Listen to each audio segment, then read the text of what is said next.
Welcome Num Nuggets Skinwalkers. Today we got a special treat for you. As you can see my attire, we have an original German World War I, but still used somewhat during World War II. A Gewehr 98, the K98's older brother.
Now, as you can see here, this has a straight bolt.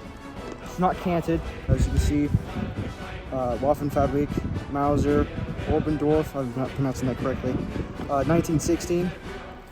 This is the leaf sight, a little bit different than your standard leaf sight. And then the cleaning rod's in the bag there, and then, of course, the bayonet lug. So you can see there's a little bit different things going on with it compared to the K98. But very neat mint gun. We're gonna see how it shoots. It hasn't been shot in over 100 years. Let's hope it doesn't blow up on me.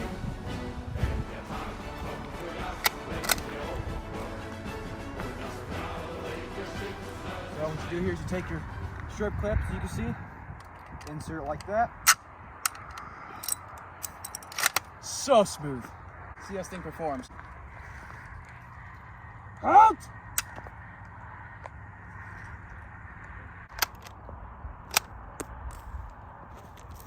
Well,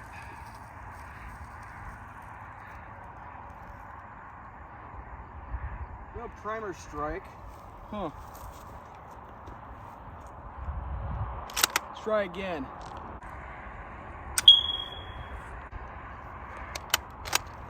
Does this thing not have a firing pin? No.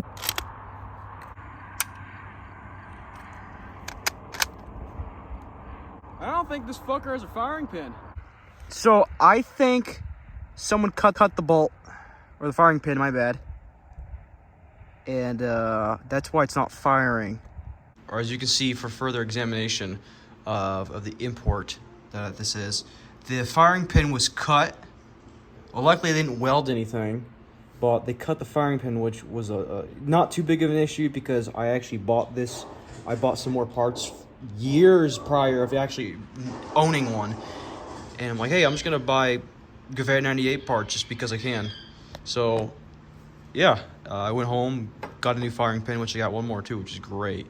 I got a whole new bolt assembly, but anyway. Unfortunately, they had the original serial number on the entire bolt, which sucked. So now it's just irrelevant. So this is its new firing pin. So inspecting the bolt here, as you can see now, the firing pin is protruding out of the bolt, and that is a live bolt now. Now we have a live gun.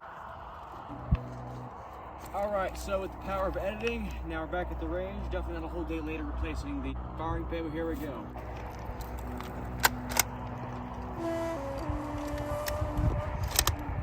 Hopefully it doesn't blow up on me. Defending the fatherland. 3, 2, 1. Woo! A little bit nervous there, huh? Let's reload.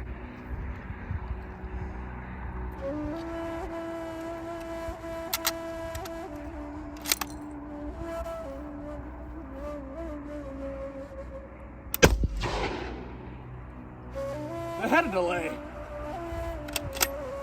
This ammo is from 1940, if you need to know.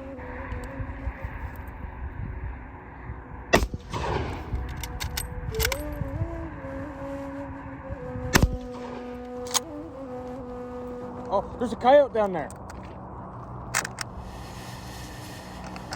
Where?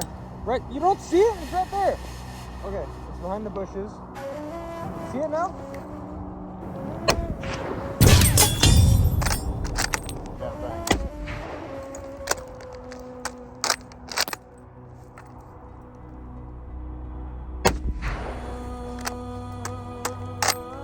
Oh.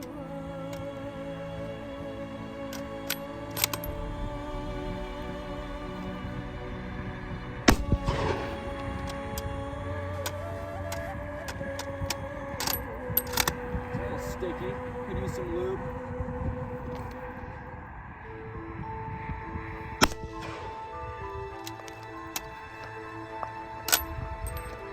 Woo! 100-year-old gun. Still works just fine. Just maybe a little lube. It is kind of tight because it's bone dry. Did I see you laughing, Cameron? Don't be fucking laughing.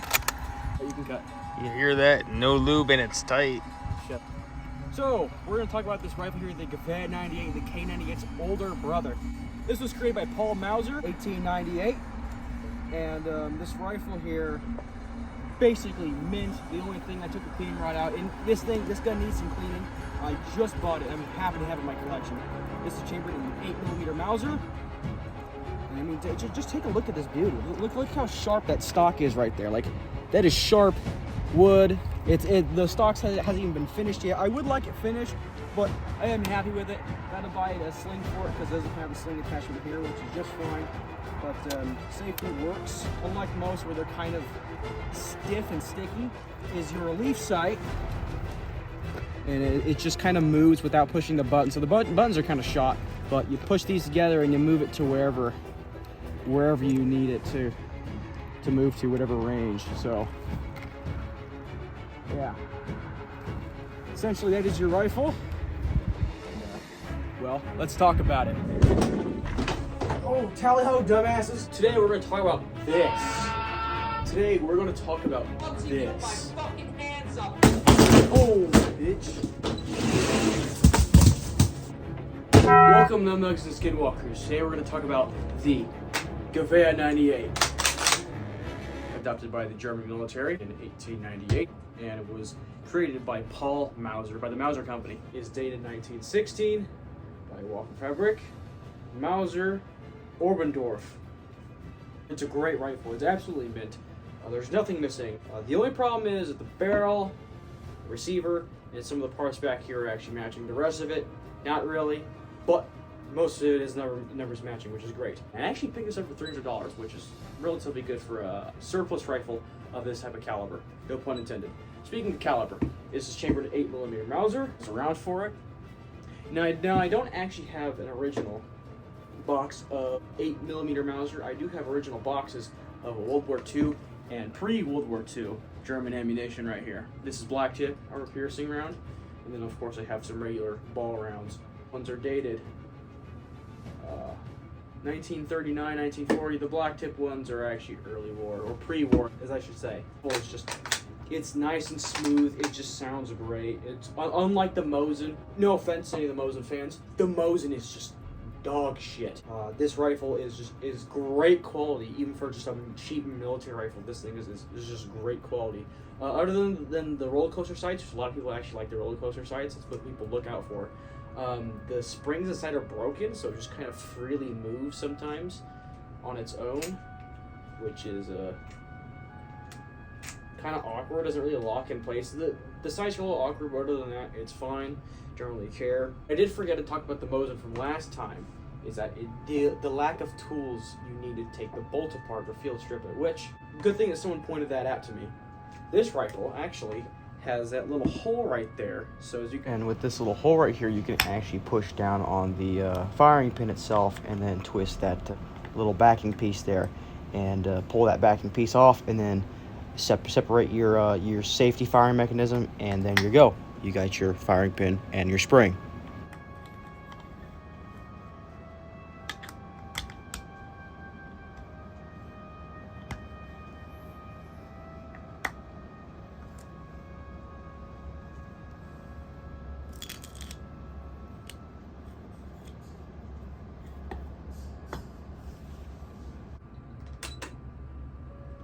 So what you do is you put the safety up, and you pull this back, push this little flat back, and you got the bolt out. You gotta take this little flag, push it out towards you, take the bolt out. So you have your boltless rifle here. Neat fact about this is that you can actually take the firing pin out and relatively disassemble the entire thing without any tools, just like the Mosin here. The Mosin doesn't have the little hole right there, so that's kind of an issue. But you can still take the bolt apart without that hole. A little bit difficult, I have tried it before, but it's kind of hard. The leaf sight on this is absolutely great. That's funny because that one's not. So, God, this is just such a lengthy rifle. And actually, when I first got this rifle, I went to go try it out, as you can see here. It wasn't shooting, so I was like, what's wrong with it? Everything's fine. I cleaned it, I checked it. And the one thing I didn't check is the firing pin was cut. During import, some moron, retard, high functioning retard decided to cut the firing pin out of the bolt, so there was no firing pin protruding out of the bolt once you disengaged it, and that's why I wasn't shooting. Luckily, me and my weird buying habits, I actually bought myself a bolt 2 years prior of owning this, and was able to repair the rifle in no time flat. So that's really good to have random gun parts on hand, which I plan on buying more random gun parts because I'm actually working on a gun. I got 2 project guns I'm working on. That Turkish shotgun is trashed. That I'm just gonna bury that in the yard somewhere. I don't have a bayonet for this just yet, unfortunately. I do have a German K98 bayonet, which does fit but doesn't lock in place. So if you ever want to put a K98 bayonet on this, this needs to come out the cleaning rod, which is not seating properly. It's kind of funky. And so it has some gunk in the very bottom of it. That's why it's not seating properly. But you'd have to take that out and then put this on, but it will not lock in place, so it'll just slide right out, even if you stab something or someone, theoretically.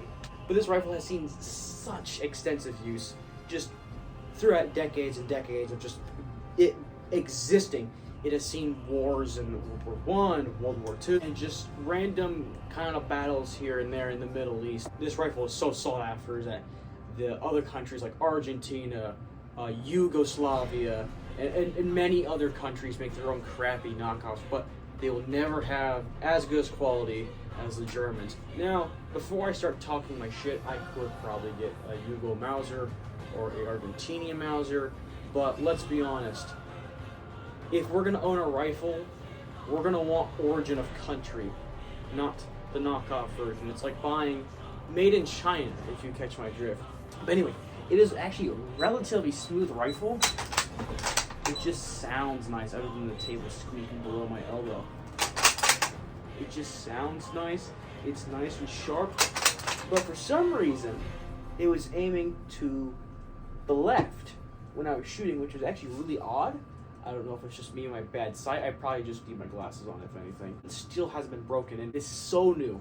There is no scuffs on the wood. There's no chips, no splinters, no nothing. It is just, I can run my hand up in this all day long, not a single splinter. Unlike the Mosin, I've already gotten 5 splinters from it, one stuck in my hand for about a month. So that's fun. Unlike the Mosin, I love how thick this grip is. It's just nice and grippy like the 1911. Just all that grip, just nice and there. Just you feel, it doesn't feel like a fragile piece of crap when you use it. Solid on the shoulder.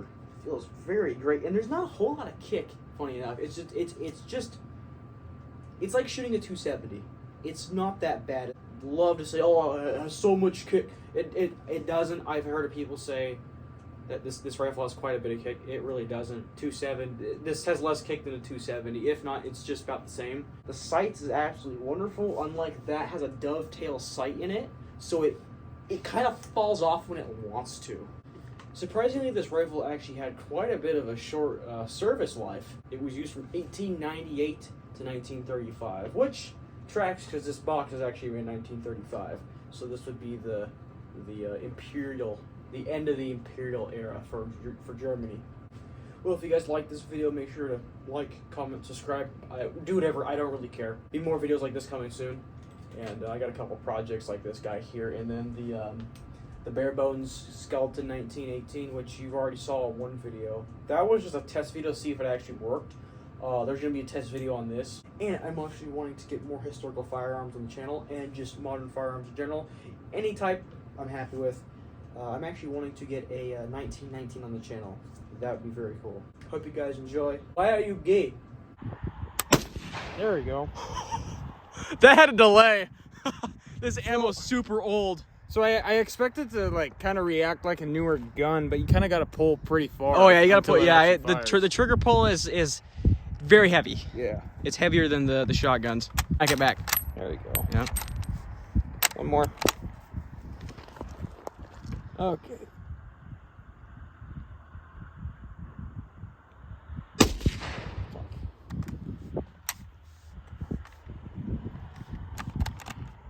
Smack it back. Smack it. Harder. There it goes. There you go. Yep. No, it ain't coming out. There you go. Here's your rifle shell. A thing of ranch down there. That's gonna be nasty. There you go. Let's go. All right, see if you can hit it again. My fingers are covered in ranch.